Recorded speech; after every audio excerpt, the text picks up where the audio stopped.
ಬೀದರ್ ಮಹಾನಗರ ಪಾಲಿಕೆಯಲ್ಲಿ ಬಿಜೆಪಿ ಒಂದು ಭ್ರಷ್ಟಾಚಾರ ಆರೋಪದ ವಿಚಾರವಾಗಿ ಮಾತನಾಡಿದ್ದಾರೆ ಪೌರಾಡಳಿತ ಸಚಿವ ರಹೀಂ ಖಾನ್. ಒಂದು ರೀತಿಯಲ್ಲಿ ಬಿಜೆಪಿಗೆ ತಿರುಗೇಟನ್ನು ಕೊಟ್ಟಿದ್ದಾರೆ.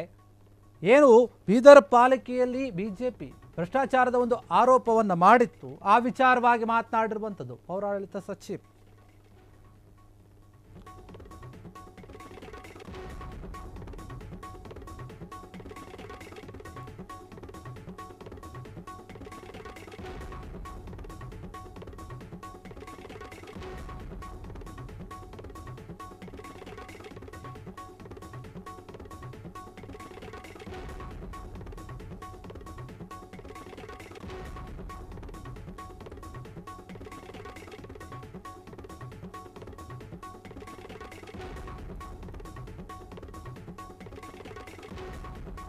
ಬೀದರ್ ಪಾಲಿಕೆಯಲ್ಲಿ ಏನು ಭ್ರಷ್ಟಾಚಾರ ಆಗಿದೆ ಅಂತ ಬಿಜೆಪಿ ಆರೋಪ ಮಾಡಿತ್ತು, ಆ ಒಂದು ವಿಚಾರವಾಗಿ ಪೌರಾಡಳಿತ ಸಚಿವ ಆಗಿರುವಂತಹ ರಹೀಂ ಖಾನ್ ತಿರುಗೇಟು ಕೊಟ್ಟಿದ್ದಾರೆ ಬಿಜೆಪಿಗೆ. ಪಾಲಿಕೆಯಲ್ಲಿ ಅಕ್ರಮವಾಗಿದ್ದರೆ ಸಂಬಂಧಿಸಿರುವಂತಹ ಒಂದು ಏನು ಅಧಿಕಾರಿಗಳಿಗೆ ದೂರನ್ನು ಕೊಡಬೇಕಿತ್ತು ನೀವು, ಅಥವಾ ಪೊಲೀಸ್ ಕಂಪ್ಲೇಂಟ್ ಕೊಡಬೇಕಿತ್ತು ನೀವು. ಸುಮ್ಮನೆ ಆರೋಪವನ್ನು ಮಾಡಿ ಜನರ ದಾರಿ ತಪ್ಪಿಸುವಂತಹ ಒಂದು ಕೆಲಸವನ್ನು ಮಾಡ್ತಾ ಇದ್ದೀರಿ, ಸುಳ್ಳು ಆರೋಪವನ್ನು ಮಾಡ್ತಾ ಇದ್ದೀರಿ ಅಂತ ಹೇಳಿ ಬಿಜೆಪಿಗೆ ಹೇಳ್ತಾ ಇದ್ದಾರೆ. ಪಾಲಿಕೆಯಲ್ಲಿ ಯಾವುದೇ ರೀತಿಯಾದಂತಹ ಒಂದು ಭ್ರಷ್ಟಾಚಾರ ನಡೆದಿಲ್ಲ, ಆದರೂ ಕೂಡ ನಾವು ಆರೋಪದ ಕುರಿತು ತನಿಖೆಯನ್ನು ಮಾಡಿಸ್ತಾ ಇದ್ದೀವಿ, ಅದು ನಮ್ಮ ಸರ್ಕಾರ, ಅಂತಹ ಸರ್ಕಾರ ನಮ್ಮದು. ನೀವು ಸುಮ್ಮನೆ ಆರೋಪ ಮಾಡಿದ್ರು ಕೂಡ ಅದು ನಿಜಾಂಶ ಏನಂತ ಗೊತ್ತಾಗಬೇಕಂತ ನಾವು ತನಿಖೆಯನ್ನು ಮಾಡಿಸ್ತಾ ಇದ್ದೀವಿ. ಬಿಜೆಪಿ ಅವಧಿಯಲ್ಲಿನೇ ಸಾಕಷ್ಟು ಭ್ರಷ್ಟಾಚಾರ ಆಗಿದೆ, ಅದು ನಿಮಗೆ ನೆನಪಿರಲಿ. ನಾನು ಬೀದರ್ ಉತ್ತರ ಕ್ಷೇತ್ರದಿಂದ 4 ಬಾರಿ ಶಾಸಕನಾಗಿ ಆಯ್ಕೆ ಆಗಿದ್ದೇನೆ, ಅದನ್ನು ಸಹಿಸೋಕೆ ಆಗ್ತಾ ಇಲ್ಲ ಅವರಿಗೆ. ಅದಕ್ಕೆ ಈ ರೀತಿಯಾಗಿ ಆರೋಪಗಳನ್ನು ಮಾಡ್ತಾ ಇದ್ದಾರೆ. ಬಿಜೆಪಿಗರು ಅಲ್ಪಸಂಖ್ಯಾತ ಮತ್ತು ದಲಿತರನ್ನು ಟಾರ್ಗೆಟ್ ಮಾಡ್ತಾ ಇದ್ದಾರೆ. ಯಾಕಂದರೆ ಪಾಲಿಕೆಯಲ್ಲಿ ಆದಂತಹ ಒಂದು ಭ್ರಷ್ಟಾಚಾರ ಏನಿದೆ ಅದು ನಿಜಕ್ಕೂ ಕೂಡ ಆಗಿಲ್ಲ, ಅದು ನಮಗೆ ಗೊತ್ತಿದೆ. ಬಿಜೆಪಿಯ ಒಂದು ಅವಧಿಯಲ್ಲಿನೇ ಸಾಕಷ್ಟು ಭ್ರಷ್ಟಾಚಾರ ಆಗಿದೆ, ಅದು ನಿಮ್ಮ ಗಮನದಲ್ಲಿರಲಿ.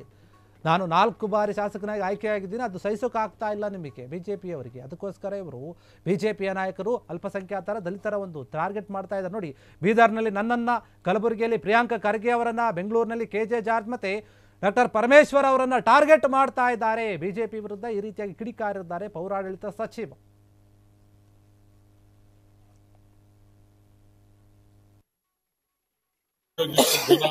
ನನ್ನ ಸ್ವಭಾವ ಎಲ್ಲರಿಗೆ ಗೊತ್ತಿದೆ. ಆ ಥರ ಏನು ಹೇಳಿದ್ದಾರೆ ಅದು 100% ಸುಳ್ಳಿದೆ. ನನಗೆ ಇದ್ರ ಬಗ್ಗೆ ಯಾವುದು ಮಾಹಿತಿ ಇಲ್ಲ. ಇದು ಬಿಜೆಪಿ ಗೌರ್ಮೆಂಟ್ನಲ್ಲೇ ಪ್ಲಾನ್ ಶಾಂಕ್ಷನ್ ಆಗಿ ಅವಾಗೇ ಏನೋ ಟೆಂಡರ್ ಆಗಿತ್ತು, 2-3 ಸಲ ಕ್ಯಾನ್ಸಲ್ ಆಗಿ ಮತ್ತೆ ಲಾಸ್ಟ್ ಮೂಮೆಂಟ್ನಲ್ಲಿ ಆಗಿದೆ ಅಂತ. ನೀವು ಯಾರೋ ಎಂಕ್ವೈರಿ ಮಾಡಬೇಕಂದ್ರೂ ಫಸ್ಟ್ ಪತ್ರ ಕೊಡಬೇಕಲ್ಲ, DC-ಗೆ ಕೊಡಬೇಕು, ಇಲ್ಲಾಂದ್ರೂ ಲೋಕಾಯುಕ್ತನಲ್ಲಿ ಕೊಡಬೇಕು. ನಾನು ಮಿನಿಸ್ಟರ್ ಇದ್ದೇನೆ, ನನಗೆ ಕೊಡಬೇಕು. ಇಲ್ಲಾಂದ್ರೂ ಕಾರ್ಪೊರೇಷನ್ ಮಿನಿಸ್ಟರ್ ಇದೆ, ಕಾರ್ಪೊರೇಷನ್ ಆಗಿದೆ, ಅವರಿಗೆ ಕೊಡಬೇಕು. ಡಿಸ್ಟ್ರಿಕ್ಟ್ ಇನ್ಚಾರ್ಜ್ ಮಿನಿಸ್ಟರ್ಗೆ ಕೊಡಬೇಕು. ಯಾರಿಗೆ ಏನು ಪತ್ರನೇ ಕೊಟ್ಟಿಲ್ಲ, ಈ ಥರ ಆಗಿದೆ ಅಂತ ಡೈರೆಕ್ಟ್ ನಿಮಗೆ ಗೊತ್ತಿದೆ ಏನು ಮಾಡಿದ್ದಾರೆ ಮೀಡಿಯಾನಲ್ಲಿ. ಅಲ್ಲಿ ಫಸ್ಟ್ ಯಾರೋ ನಮ್ಮ ಬ್ರದರ್ ಇದಾರಂತ ನಮ್ಮ ಹೆಸರು ಹೇಳಿದ್ರು, ಆಮೇಲೆ ನಮ್ಮ ಬ್ರದರ್ ಇಲ್ಲ ಅಂತ ಎಲ್ಲ ಪಬ್ಲಿಕ್ಗೆ ಗೊತ್ತಾಗಿದೆ, ಆಮೇಲೆ ಮತ್ತೆ ಟರ್ನ್ ತಗೊಂಡ್ರು, ಆಮೇಲೆ ಏನು ಸ್ಟ್ರೈಕ್ ಮಾಡಿದ್ರು. ಈ ಥರ ಮಾಡಿದ್ರು ಕೆಲಸ ಆಗ್ತದೆ. ಕೆಲಸ ಎಲ್ಲಿ ಆಗ್ತದೆ ಅದು ಬಿಟ್ಬಿಟ್ಟಿದ್ದಾರೆ. ಲೋಕಾಯುಕ್ತ ಹೋಗ್ಬೇಕು ಕೆಲಸ ಆಗ್ತದೆ, DC ಹತ್ರ ಹೋಗ್ಬೇಕು ಕೆಲಸ ಆಗ್ತದೆ, ಡಿಸ್ಟ್ರಿಕ್ಟ್ ಇನ್ಚಾರ್ಜ್ ಮಿನಿಸ್ಟರ್ ಹತ್ರ ಹೋಗ್ಬೇಕು ಕೆಲಸ ಆಗ್ತದೆ, ನನ್ನ ಹತ್ರ ಬಂದು ಕೆಲಸ ಆಗ್ತದೆ. ಆದರೂ ಸುಳ್ಳು ಆರೋಪ ಮಾಡಿ ಅವರಿಗೆ ನನ್ನ ಮೇಲೆ ಟಾರ್ಗೆಟ್ ಮಾಡಬೇಕಂತ ಅವರು ಟಾರ್ಗೆಟ್ ಮಾಡಿದ್ದಾರೆ.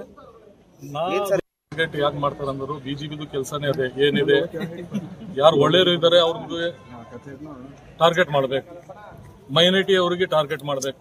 ಬೇರೆಯವ್ರದ್ದು ಹೆಸರು ತಗೋತಾರೆ ನೋಡಿ, ನಮ್ಮ ಮೈನಾರಿಟಿ ಇರುತ್ತೆ ಅಂತ ತಗೊಳ್ಳತಾನೆ, ಏನೇನೋ ಹೇಳತ್ತಾರೆ.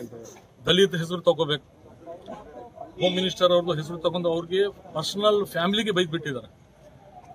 ಜಾರ್ಜ್ ಸಾಹೇಬ್ರಿಗೆ ತಗೊಂಡಿದ್ದಾರೆ, ಸಂತೋಷ್ ಲಾಡ್ ಮೇಲೆ ಹಂಗೆ ಬೈತಾರೆ.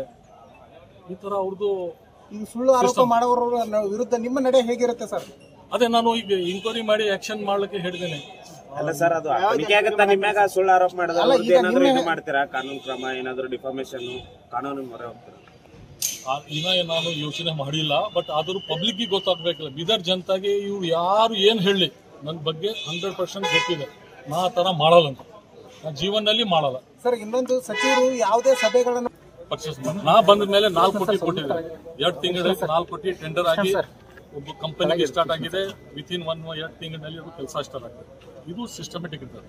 ಅವ್ರದ್ದು ಏನೋ ಡೌಟ್ ಇದ್ರು ಅವರು ನನಗೆ ಕೇಳಬೇಕಿತ್ತು, ಇಲ್ಲಾಂದ್ರೂ ಎಲ್ಲರಿಗೆ ಕೇಳಬೇಕು. ಅದು DC ಗೆ ಆಗಲಿ ಎಲ್ಲರಿಗೆ ಕೇಳಬೇಕು. ಅದು ಬಿಟ್ಟು ನನಗೆ ಟಾರ್ಗೆಟ್ ಮಾಡ್ಬೇಕಂದ್ರು ಮೈನಾರಿಟಿ MLA ಇದ್ದೀನಿ, 4 ಸಲ ಕಂಟಿನ್ಯೂ ಗೆದ್ದೀನಿ ಇಲ್ಲಿ. ಅದು ಉದ್ದೇಶ ಇದೆ, ಅವ್ರದ್ದು ಒಂದು ಪ್ರೀ ಪ್ಲಾನ್ ಇದೆ BJP ಅವ್ರದ್ದು. ಏನ್ ನನಗೆ ಬೀದರ್ನಲ್ಲಿ ಟಾರ್ಗೆಟ್ ಮಾಡಬೇಕು, ಗುಲ್ಬರ್ಗಾನಲ್ಲಿ ಪ್ರಿಯಾಂಕಾ ಖರ್ಗೆಗೆ ಟಾರ್ಗೆಟ್ ಮಾಡಬೇಕು, ಬೆಂಗಳೂರಿನಲ್ಲಿ ಜಾರ್ಜ್ ಸಾಹೇಬ್ರಿಗೆ ಕ್ರೈಸ್ಟ್ ಸಮಾಜ ಮಾಡಬೇಕು. ಮತ್ತೆ ಇಲ್ಲಿ ತಮಗೆ ಗೊತ್ತಿದೆ ಹೋಮ್ ಮಿನಿಸ್ಟರ್ ಪರಮೇಶ್ವರ್ ಸಾಹೇಬ್ ಬಗ್ಗೆ ಹೆಂಗ್ ಮಾತಾಡಿದ್ದಾರೆ. ಅವರು ಇಂಟರ್ನಲ್ ಫ್ಯಾಮಿಲಿ ಇವರೇ ಮಾತಾಡಿದ್ದಾರೆ. ಈಗ ಆಕ್ಸಿಜನ್ ಮಷೀನ್ 8,000 ಅಂತ ಬಿಲ್ ಇಂಕ್ವೈರಿ ಆಗಿ ರಿಪೋರ್ಟ್ ಬಂದಿದೆ. ಗೌರ್ಮೆಂಟ್ಲಿಂದ ಇಂಕ್ವೈರಿ ಮಾಡಿಸಿದ್ದಾರೆ. 10 ರೂಪಾಯಿ ಬಾಟಲ್ 200, 50 ರೂಪಾಯಿ ಇಂಜೆಕ್ಷನ್ 500ಗೆ ಇಂಜೆಕ್ಷನ್ ಮಾಡಿದ್ದಾರೆ. ಸುಮಾರು ಹರಗಣ್ಣ ಇದೆ. ಈಗ ಹೇಳಿದ್ರು ತುಂಬಾ ಇದೆ. ಕ್ಷಣ ಕ್ಷಣದ ಸುದ್ದಿಗಳಿಗಾಗಿ ಫ್ರೀಡಂ ಟಿವಿ ಸಬ್ಸ್ಕ್ರೈಬ್ ಮಾಡಿ, ಲೈಕ್ ಮಾಡಿ ಹಾಗೂ ಫಾಲೋ ಮಾಡಿ. ಹೊಸ ಸುದ್ದಿಗಳ ನೋಟಿಫಿಕೇಶನ್ಗಾಗಿ ಬೆಲ್ ಐಕಾನ್ ಮೇಲೆ ಕ್ಲಿಕ್ ಮಾಡಿ.